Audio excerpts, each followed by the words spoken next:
मैं आप सभी दर्शकों का अपने चैनल फोल्ड इंग्लिश पर हार्दिक स्वागत करता हूं। आज आप लोग इंग्लिश क्लास 10th की एक वीडियो देखने जा रहे हैं।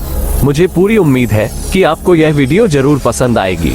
अगर आपको यह वीडियो अच्छी लगती है तो इसे लाइक, शेयर और सब्सक्राइब करना बिल्कुल ना भूलें। तो चलिए इसी के साथ हम अपनी वीडियो शुरू करते हैं।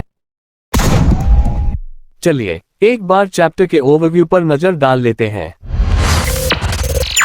ये स्टोरी हमें बताती है कि अपनी बहादुरी यानी ब्रेवरी और मजबूत इच्छा शक्ति यानी डिटर्मिनेशन की हेल्प से हम अपनी लाइफ में आने वाले सभी चैलेंजेस को और सभी तरह की परेशानियों को आराम से सॉल्व कर सकते हैं। इस स्टोरी में नरेटर अपने एयरप्लेन को उड़ा रहा था। उसके एयरप्लेन का नाम था डेकोटा और वह इस एयरप्लेन को लेकर फ्रांस से इंग्लैंड जा रहा था। अचानक उसने देखा कि घने और काले बादलों यानी ब्लैक क्लाउड्स ने उसे चारों तरफ से घेर लिया था। अपनी हिम्मत और लगातार कोशिश करते रहने की वजह से वह उस बादल से बाहर और सुरक्षित बचकर निकलने में सफल हुआ और उसने अपने प्लेन को एयरपोर्ट पर सेफली लैंड किया। उसका वहां से जिंदा बच निकलना एक आश्चर्य की बात थी। आइए एक बार चैप्टर के मेन कैरेक्टर्स देख लेते हैं। इस स्टोरी में 3 कैरेक्टर्स हैं।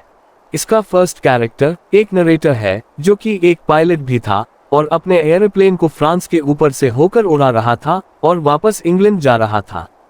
उसके एयरप्लेन का नाम था डेकोटा। जब वह इंग्लैंड की तरफ वापस जा रहा था तो अचानक रास्ते में आए तूफान की वजह से वह अपना रास्ता भटक गया। नेक्स्ट कैरेक्टर है एक ब्लैक एयरप्लेन का पायलट। ये एक पायलट था जो कि एक ब्लैक कलर के एयरप्लेन को उड़ा रहा था। इसी ने नरेटर को तूफान से बाहर निकलने में उसकी हेल्प की। और इस स्टोरी की लास्ट कैरेक्टर है एक वुमन। ये लेडी कंट्रोल सेंटर में वर्क करती है। जब नरेटर ने अपना एयरप्लेन सुरक्षित जमीन पर लैंड किया तो इसके बाद वह इसी लेडी के पास आया और उसने इस लेडी से उस ब्लैक एयरप्लेन के पायलट की इंफॉर्मेशन लेने के बारे में सोचा। आइए अब अपना वीडियो स्टार्ट करते हैं। मेरे पीछे ईस्ट डायरेक्शन में मून ऊपर आ रहा था और मेरे ऊपर साफ आकाश में सितारे चमक रहे थे।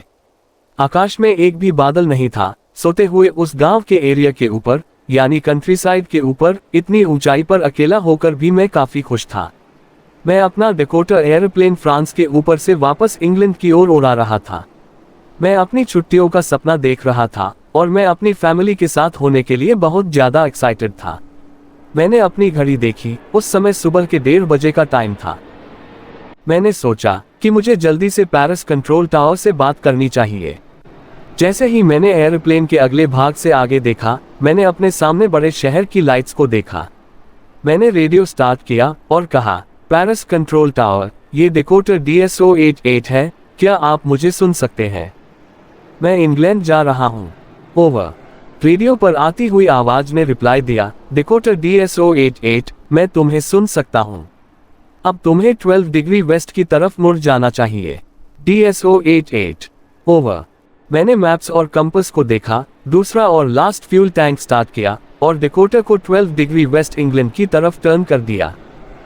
मैंने सोचा मैं ब्रेकफास्ट के ठीक टाइम तक अपने घर पहुंच जाऊंगा और आज एक काफी अच्छा और बड़ा इंग्लिश ब्रेकफास्ट करूंगा। सब कुछ ठीक था। ये एक आसान उड़ान यानी इजी फ्लाइट थी। जब मैंने बादल देखे, आंधी वाले बादल, तब तक मैं पेरिस को 150 किलोमीटर पीछे छोड़ चुका था। मैंने देखा वे बहुत बड़े बादल थे। वे मेरे सामने आकाश में खड़े हुए बहुत ही भयानक और काले पहाड़ जैसे लग रहे थे। मैं जानता था कि मैं उनके ऊपर से नहीं उड़ सकता था और नॉर्थ या साउथ की तरफ से होते हुए बादलों का चक्कर लगाने का पर्याप्त फ्यूल मेरे पास नहीं था। यानी कि मेरे एरोप्लेन के फ्यूल टैंक में इतना फ्यूल नहीं था कि मैं नॉर्थ या साउथ डायरेक्शन की तरफ से होता हुआ इतना लंबा चक्कर लगाता हुआ इन बादलों से बचता हुआ आगे बढ़ सकूं। मैंने सोचा मुझे वापस पेरिस लौटना चाहिए, पर मैं घर जाना चाहता था। मुझे ब्रेकफास्ट चाहिए था। मैंने सोचा मैं रिस्क उठाऊंगा और ऐसा सोचकर मैंने उस पुराने डेकोटा को सीधे तूफान में घुसा दिया। मैंने देखा कि बादलों के बीच अचानक सभी कुछ काला था। एयरप्लेन के बाहर कुछ भी देखना इम्पॉसिबल था। ओल्ड डेकोटा हवा में उछला और मुड़ा। मैंने कंपास देखा। उसे देखकर मैं अपनी आंखों पर विश्वास नहीं कर सका। कंपास भी अचानक खराब हो गए थे। मैंने रेडियो स्टार्ट करने की कोशिश की। मैंने सोचा कि मुझे पेरिस कंट्रोल रूम से कांटेक्ट करना चाहिए। मैंने कहा, पेरिस कंट्रोल रूम, क्या आप मुझे सुन सकते हैं? कोई आंसर नहीं मिला। रेडियो भी खराब था। मेरे पास न रेडियो था न कंपास, और मैं देख नहीं सकता था कि मैं कहाँ हूँ।